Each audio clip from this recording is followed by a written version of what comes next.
Welcome to Readers Leaders Community. This is Yeah, part two, developing startups in Kenya. yeah.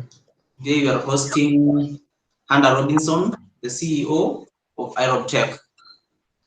So first things first, I'm going to ask Handa to briefly introduce himself.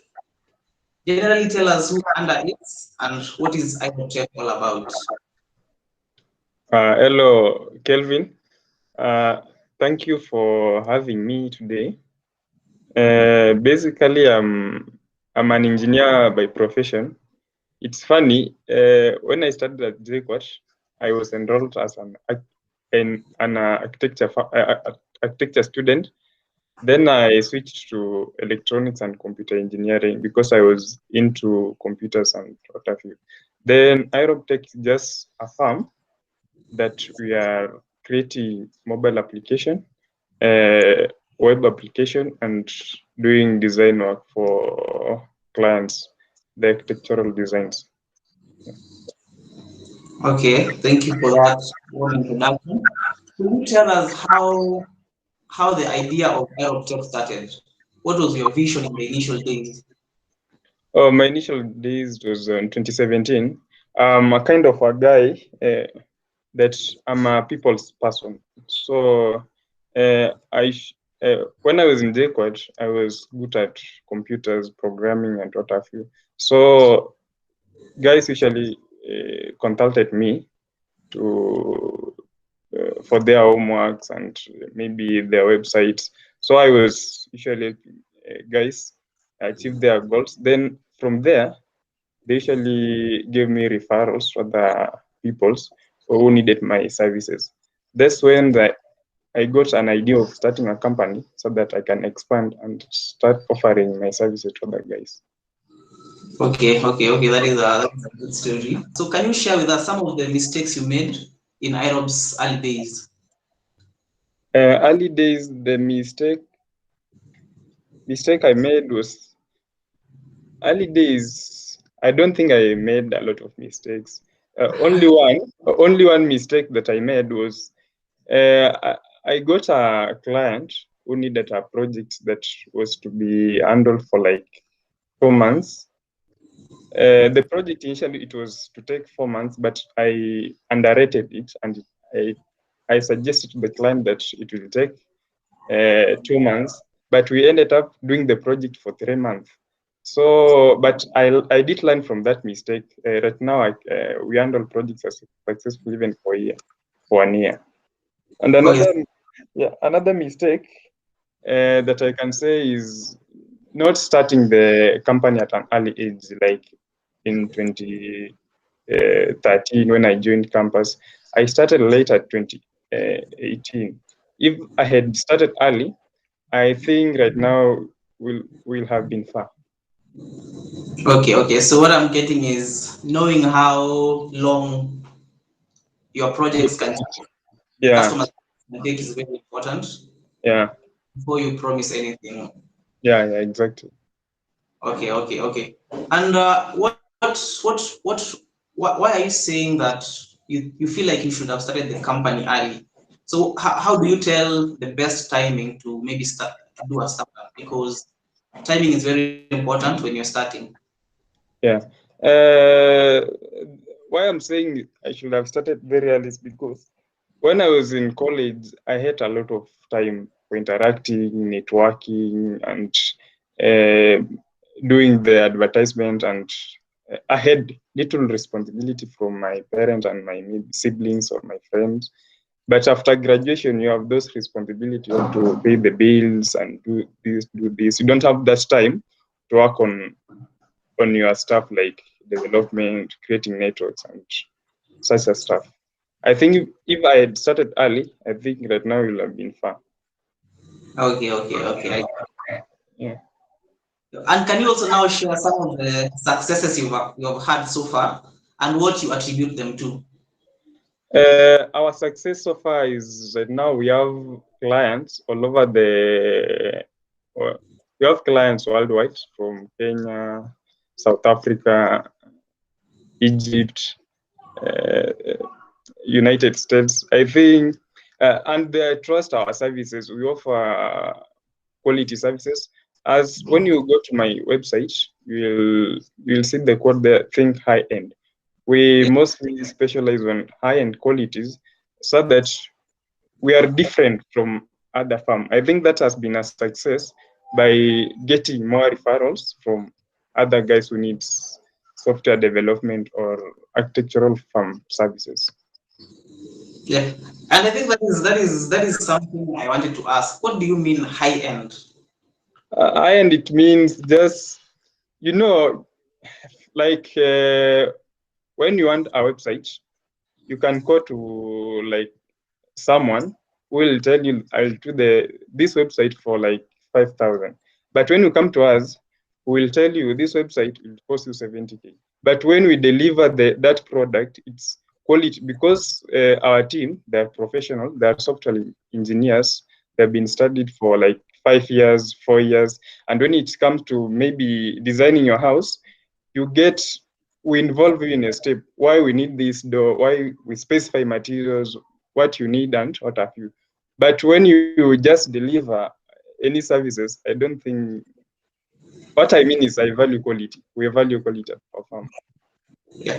So how did you find these markets Yeah, that, for example, for your softwares, yeah, maybe like the price you've quoted is 70K. So how did you yeah, find this target market and not yeah. those who want websites for 50K or 20K? And how do you sustain these high-end clients? Okay. No, we not only measure on high-end clients, but any client can come to us, but we take that client on this every step and break down the quotes, how this product, why you are paying this amount and not this amount.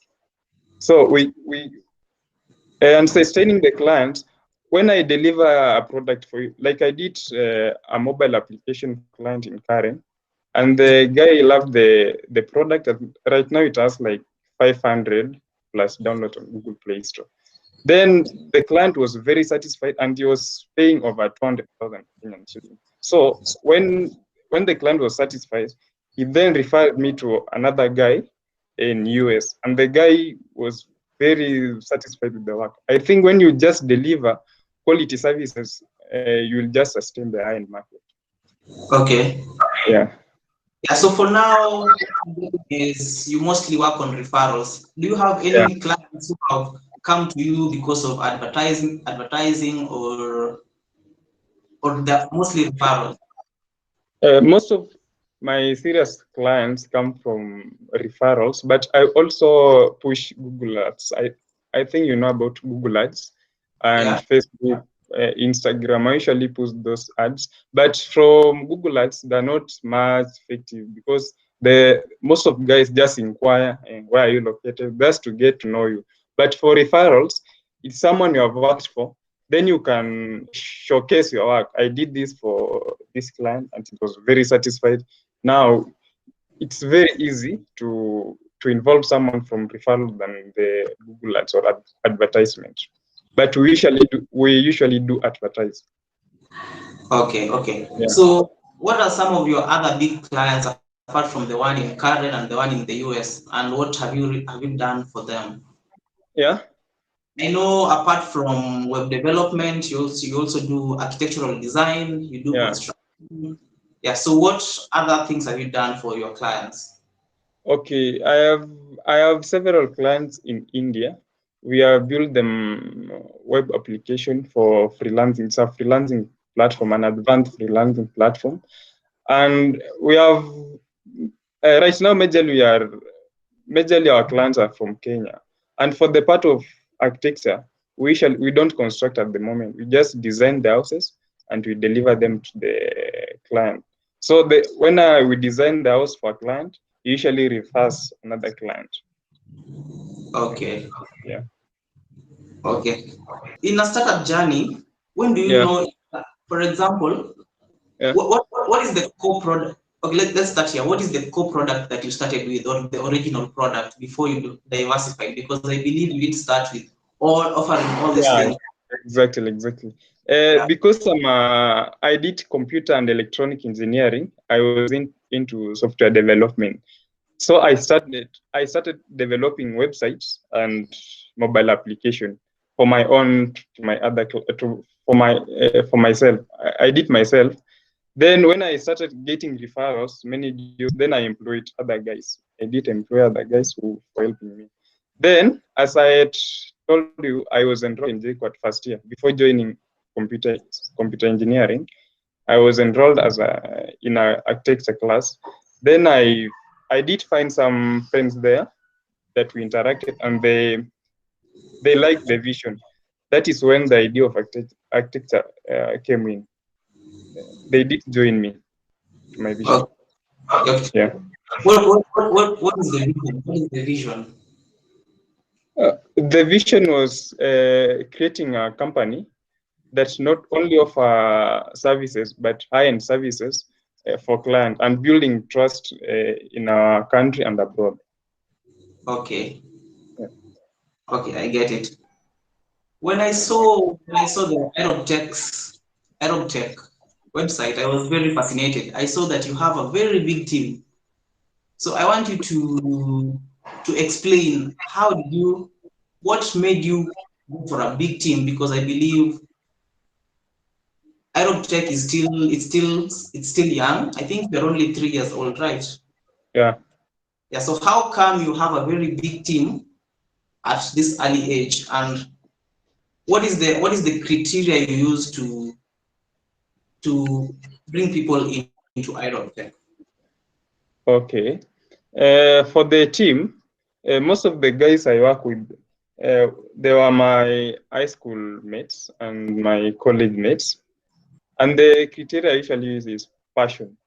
You know, when you're working with someone, you don't need to work with someone who is after money. You need to be passionate. Like if you are developing a software, you need to know the do and the don'ts.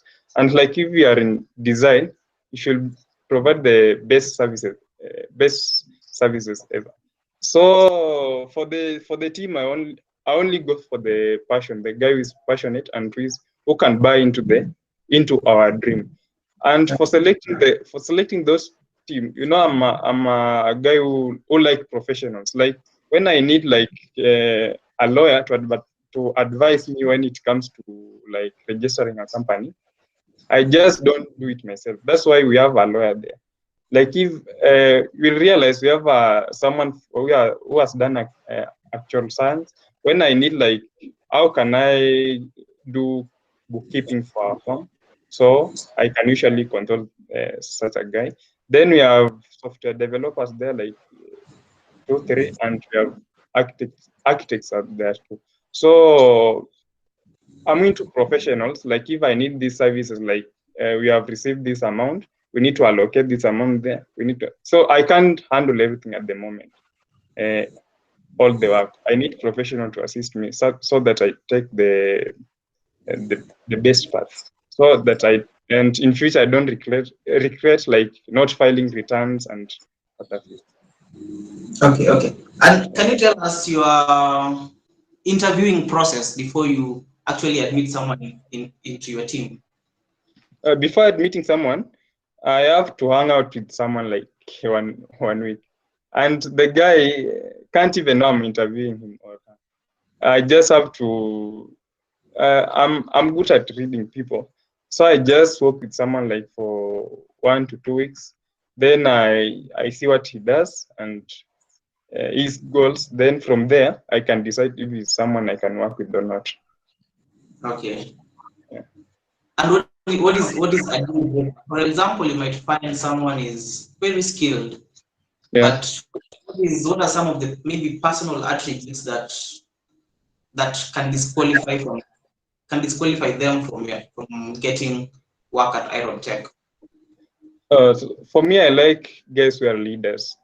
I like someone who will take responsibility, like someone who has those leadership qualities like honest, confidence. When you say you'll deliver work after 2 hours, you'll deliver work after 2 hours. Not someone who's saying I'll deliver this, then he can't deliver. Or someone when the clients comes, he has to present, then he has fear and what have you. I want someone who has leadership qualities, honest, confident, and he can deliver the work. Okay, okay. I think that is fair. Yeah. And then from our conversation, I think Yeah. I asked about investors, and you say that at the moment you don't really have investors. Yeah. So how do you keep your business funded? Because I know you have bills, maybe rent, you have to pay your team. So how do you keep your business funded? Yeah, the best way I went is using consultation from my actual scientist who works at KRA. The guy usually advise me how to handle the financial sector. You need to allocate this amount for rent. You need to allocate this amount for workers. To allocate this for growing the business. So I usually get advice from experts who are financial capable. That's the best way I go around it. Okay. And, Yeah. and when I look at the Irobtech website, I can say Yeah. that it's relatively a big business Yeah. given the number of employees and the projects you've handled. So I'm thinking you really needed infrastructure to set up a team and Yeah. processes to be able to handle your clients and give them the best quality work you can. I'm Yeah. thinking it's something that needed money. So how did you raise this money outside of investors? So maybe there's someone who watch this and wants to know, okay, maybe I don't know how can I do this apart from asking money from investors? For me, as I told you, I started the farmer. We started on around 2017. Then we were serious on 2018. Okay, So the initial capital was the amount of money we were paid for the first projects. That's the amount of money I used to reinvest in the farm. I okay, usually to reinvest, marketing, doing this. Then there's other guys like paying guys. I usually maybe when I have a huge project that involves 5 developers or maybe many people, I usually invite other guys to and pay them per contract. I think you understand per contract. yeah, Then when the work is done, then we are done with them. okay. Yeah, So when there is a lot of work, then you just outsource, yeah, outsource. Yeah, and then you pay them, and then you're done. They're not on your payroll, the monthly yeah, yeah, payroll. yeah. Yes. Okay, and and again, I think I have asked this, but you've also mentioned that now you're thinking of going to setting up offices in India, in in maybe the US. So how are you planning to do this, and what is the process of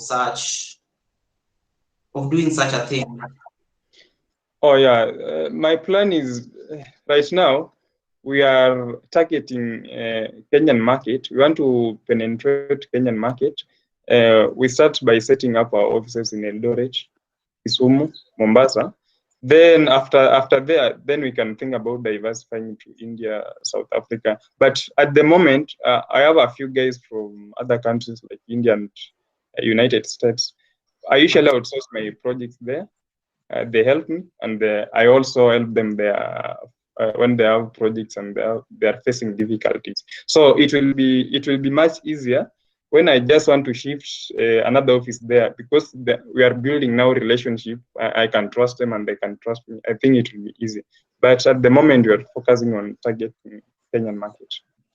Okay. Yeah, Yeah, and I understand scaling, when you talk about going to Eldoret, having offices in Kisumu, that is yeah, basically growing and that is scaling. So I yeah, understand that process is a bit difficult and your business might fail at that process, yeah. at that stage if you don't do it well. So what are some of the things that you are looking at or you will consider as a scale so that you ensure your business remains successful? Okay, I think I told you when it comes to hiring. I usually prefer hiring someone with leadership qualities. When I have like 6 guys who we work with and they have leadership qualities, it is easier when we scale to like Eldoret. You can just unpick this guy and to be the CEO there. It will be much easier when you hire leaders who can lead other teams. I don't think it will be much difficult if you have leaders around and you are working with leaders who knows what they want and they are passionate about what we do. Okay. Yeah, and I'm also thinking in terms of maybe other things that you need to, for example, now you have IROB, it's in Nairobi. Yeah. So when now you're moving to Eldoret, are you starting all over again, or you just copy pasting what you do here and taking it to Eldoret so that you don't have to rethink a lot of things? Because maybe the market there will be different, maybe the Yeah. people there will be different. Yeah. Okay. I think you know about market research. We'll first do the market research when it comes to software development and the construction sector there. After doing that market research from the report, now we can come up with a plan. What is the best services to offer for the guys in Kisumu or for the guys in Kitale or Mombasa? So we'll first do the market research, then identify the best areas to measure in. All right. All right. And talking of market research, this video or this session is intended for those who may not really know a lot about entrepreneurship and they want to get into it. So, Yeah. what are some of the things they can do that will count as market research? So, or how can they do their market research? What are some of the things they must do? They must not forget, and what are some of the data that they need to make best decisions? What they can do is just to right now we have many websites offering the data for free. You can just then the guy can mine data for you, and from that data you can always tell which is the best way to do. Like Amazon is doing and Safaricom, they usually mine data. From that data, you have data experts. You have done maybe computer science but specialize in data mining. From that information, you can get the best way to go around it.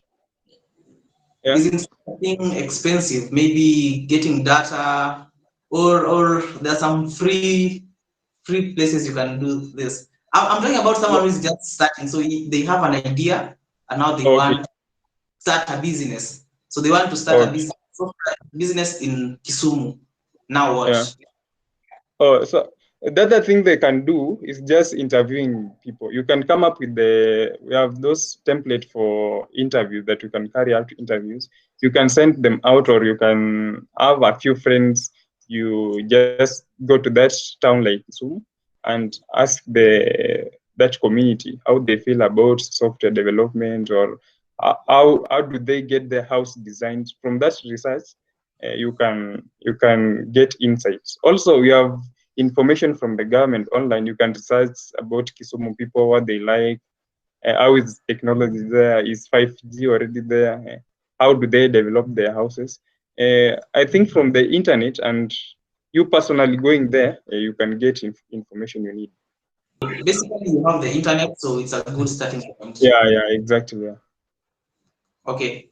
And maybe to just ask this, there are some I've heard stories of maybe people starting businesses, but they are not maybe the customers or what they thought Yeah. was a problem. The Yeah. customers are not really willing to pay for it because in Kenya, maybe Yeah. you want to offer a certain business, but Yeah. it's quite expensive. The solution is quite expensive for the customers. Yeah. So, do you have any advice on how someone can go about this, or is it do you have to downgrade the solution so that it can fit the customer? No, for us, we don't downgrade because, as I said, we usually measure on high-end products on services.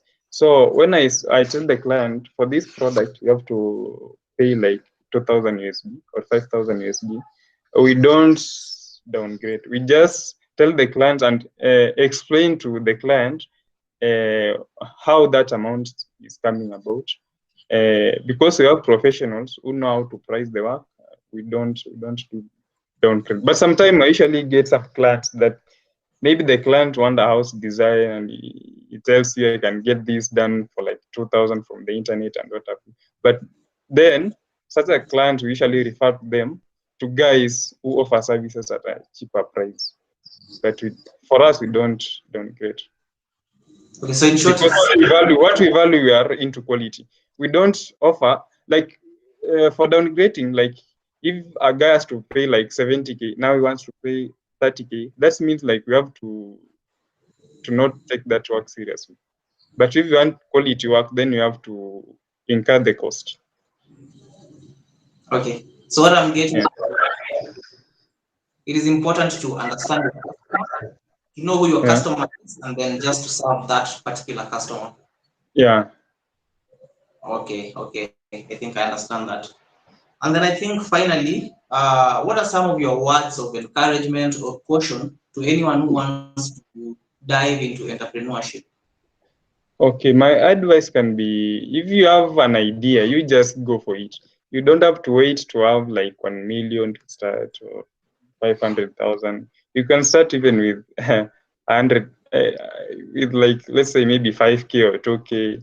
You just have to, then this is the best times we are living in that you can start anything you want. Because you have free platform like Facebook, WhatsApp, you can always advertise your services, your products. So I can just tell anyone who want to venture into entrepreneurship, just go for it, provided you have an idea.